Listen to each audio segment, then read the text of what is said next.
Alright, so we have a squeak noise, kind of a squeal noise that happens on the Crown Vic, and it seems to happen as I'm moving. It doesn't happen when it's stopped. We've already looked into diagnosing it, and we got some ideas on that. And I'm going to pull a wheel off and go in and just kind of show you guys what it could be if you have the kind of noise that squeaks while the car's moving, but not while it's stopped. So, here's your video.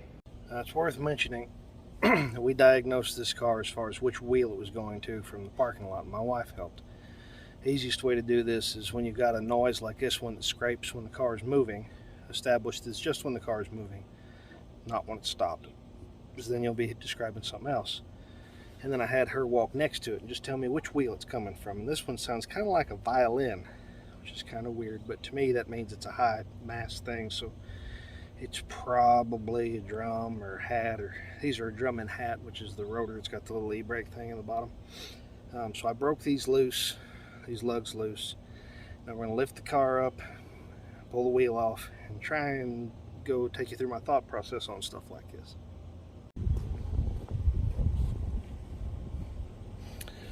Alright, we're going to use the factory stuff to lift this.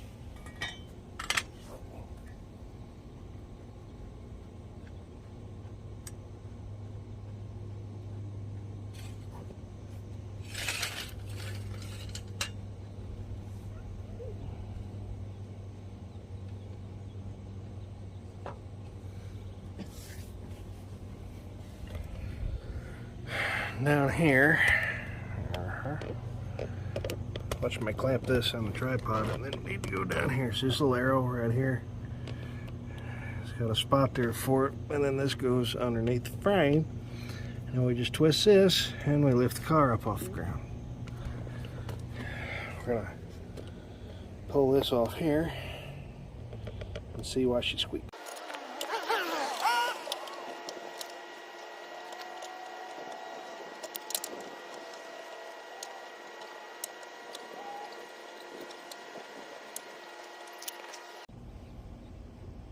Now again, I did break these loose prior to lifting the car up, but I didn't have still had my phone case on, and I carry a nice phone case for work.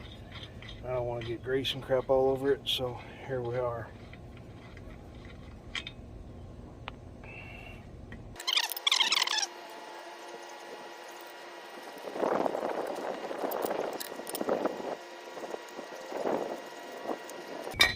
Now we're going to take this and set it underneath the car.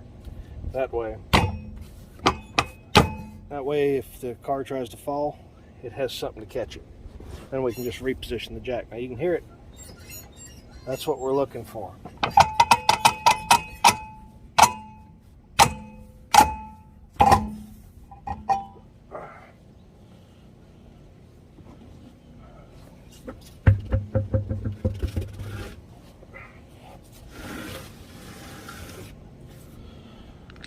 I'm going to put these on top of the wheel so we can't kick them while we're under here. I'll move you a little closer here. So we're going to try and diagnose this. First we're going to verify it. Okay. We'll run our hand, try and see if that backing plate feels like she's touching anywhere, and it does not. We'll still kind of looking at the pads. They look good. It may just be that this thing's old and rusty, but it may not. So we're going to get some tools and pull the pins off back here. These pins are what come off. I know they've been off recently because I watched them take them off. But we'll pull these pins off, lay this caliper back here.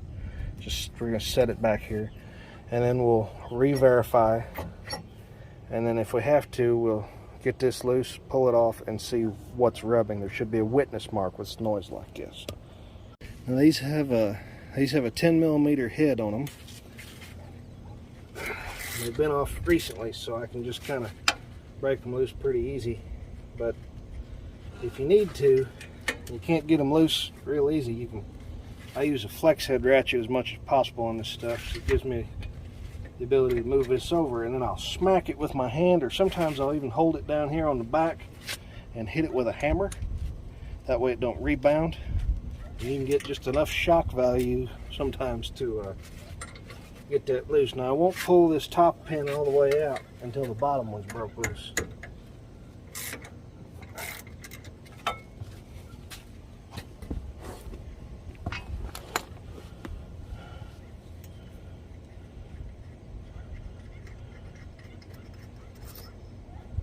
And there's our bolts. See, there's a 10mm head. Nothing fancy.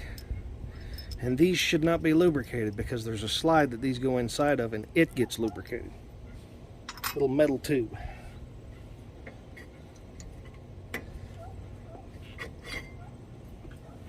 So I'm looking here. I'll look at it and see that moves freely, that moves freely. That's good. Nothing too weird here on that pad. Doesn't look like it's been rubbing inside of here anywhere. So we'll go ahead and take this and set it back here and then confirm if it's still doing it. There she is. So let's see if we can get this off. I think they may have put the e-brake back together wrong.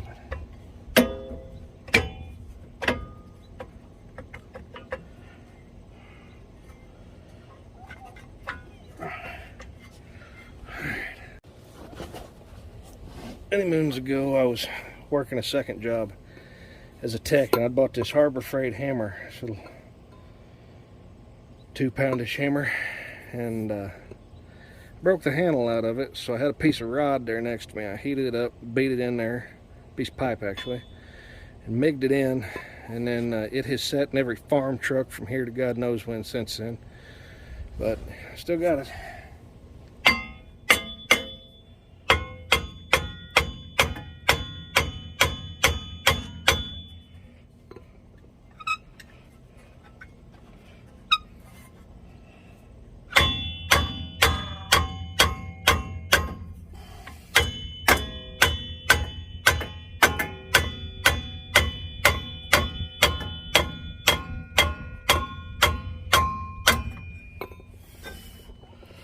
Okay, now there's a bunch of dust in there, so pour that out. You can see there's a line right there, real shiny one, kind of a little bit of a groove. That's what's been rubbing. And it comes from, I'm gonna guess right here.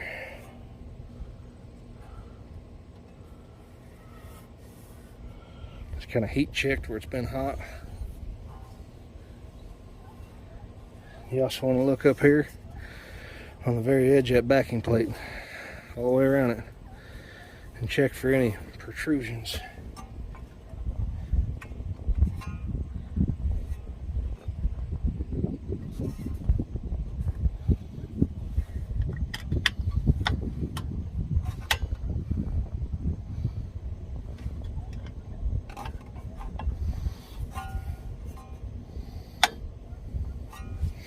Now the only thing that should allow that to pull out like that is that this e-brake isn't set right. So this has probably just been riding like that, causing a weird noise because it doesn't have contact like it's supposed to. But if it was pushed up, you know, if it was moved up, it wouldn't be like that. So actually the little adjusters right here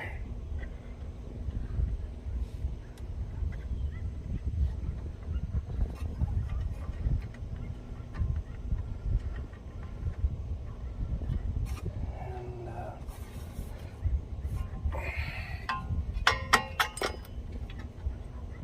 right there is what you're after. And this just moves like that, and that's how you set the preload on these. And if you need to loosen them or tighten them, you come in through this rubber plug right there. So these, I think, were just way too loose when I did it.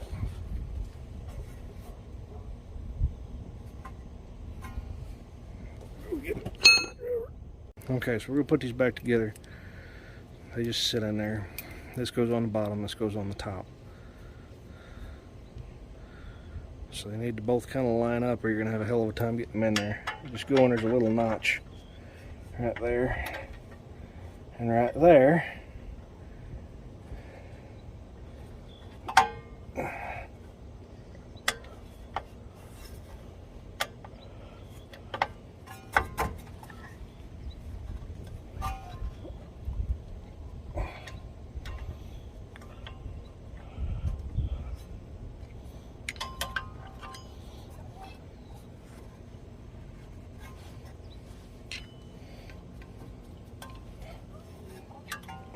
There's that plug. We'll kind of lube this up a little bit when we stick it back in there, but in the meantime, if we needed to move this one way or the other, we just reach through there, adjust our star wheel with the hub, or the brake in this case, on.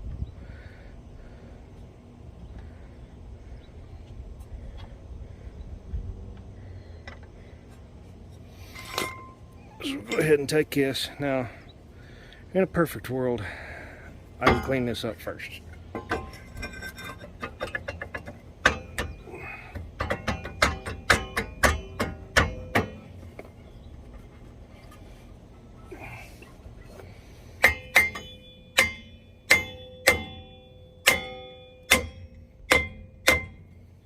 Alright, that's on.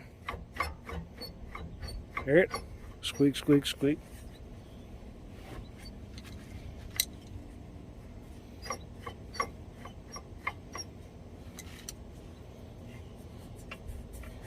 There's a hole back here.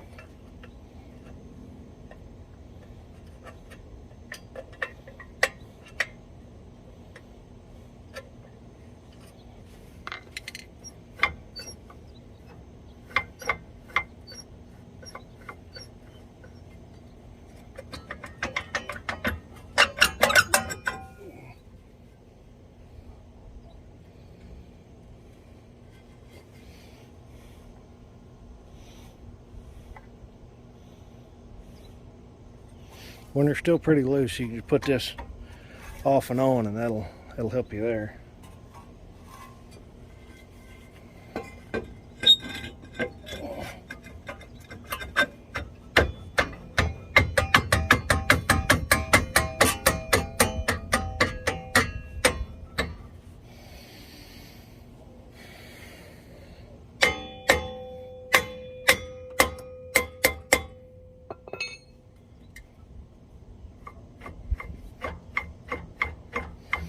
I don't hear no squeak. Let's see if we can tighten her up just a little more.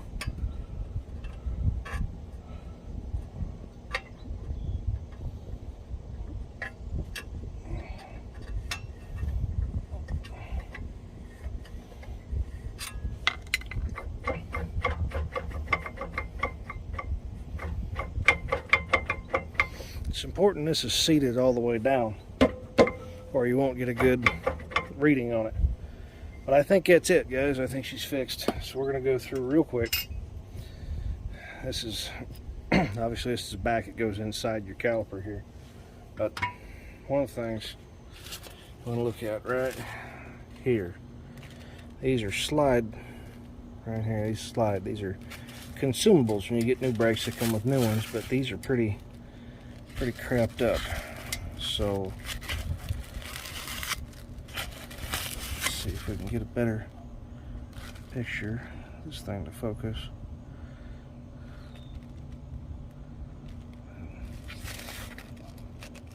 Get an idea here that it's pitted a little bit. So we're going to go through just like a screwdriver and scrape some of this crap off. Because apparently when they said we're putting new brakes on here, they meant we're going to take the old brakes off and put like the best used pads that we have from our extensive collection of P71s and then give it back to you. So whatever, you live, you learn. Do the same thing up here. Make sure these are moving nice and free. If these get seized, you'll burn out probably the inside pad, but Back over here and sat down. These pads right there, these go in like that. It goes over the bottom one, and then this slides up in.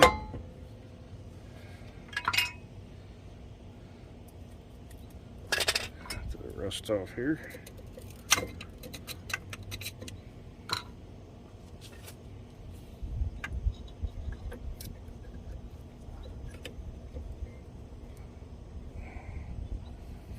Make sure you got all the kinks out of here. And set that on top of there. Oh,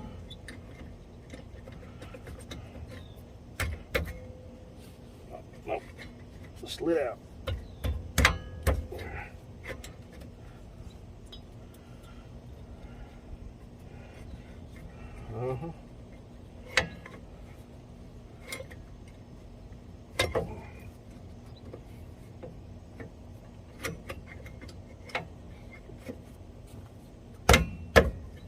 This is by far one of those easier said than done deals.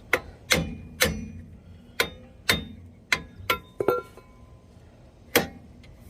it goes. Alright. That's in. That's in. Let's get you better. Okay, so this I sat down on top of there. One of the pins was out of the way, and I got stuck on some rust, and this folds its whole assembly back like that. And then you catch it on the back side with these. Now as you're reassembling, once you've got those in and tight, recheck it. So just as you're going back together, make sure that everything gets not only tight, but that you haven't brought the squeaking back.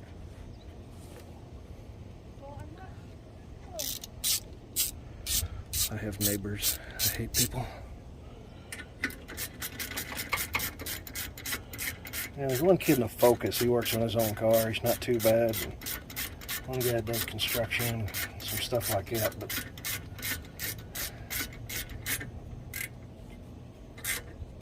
a large portion, let's put it that way.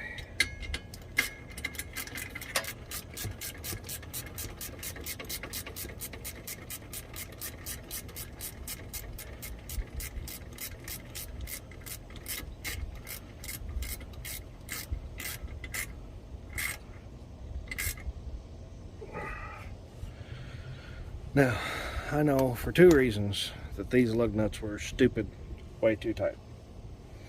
One, because I watched them run them down with just an impact, and two, because I had to take them off just now and they were stupid heavy, or stupid tight. So these things only need to be at like, what, 100 or something? So I think these things only torque to like 100 foot-pounds. But that would be way more than enough for something like this. Probably 80 is good, but if the factory says 100, put 100. So, and if one of these breaks, well, it was probably prone to failure anyways.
Now, all of these are kind of hand tight. Just go around there, make sure that it's pulling over the hub here. Because we want to have this flat to the hub as much as possible by the time we go to torque them, and we're not going to be able to torque them until it's back down on the ground. But we do want them sort of snug when it gets to the ground, or else we'll have a harder time with the weight of the vehicle with this thing pulling side to side.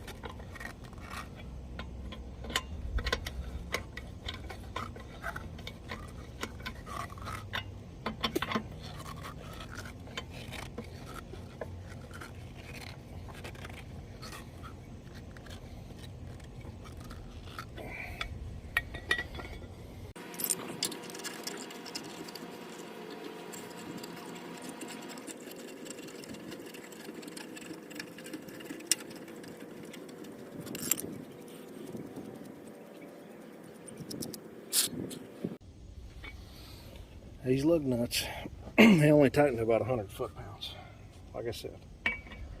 So for me, that's,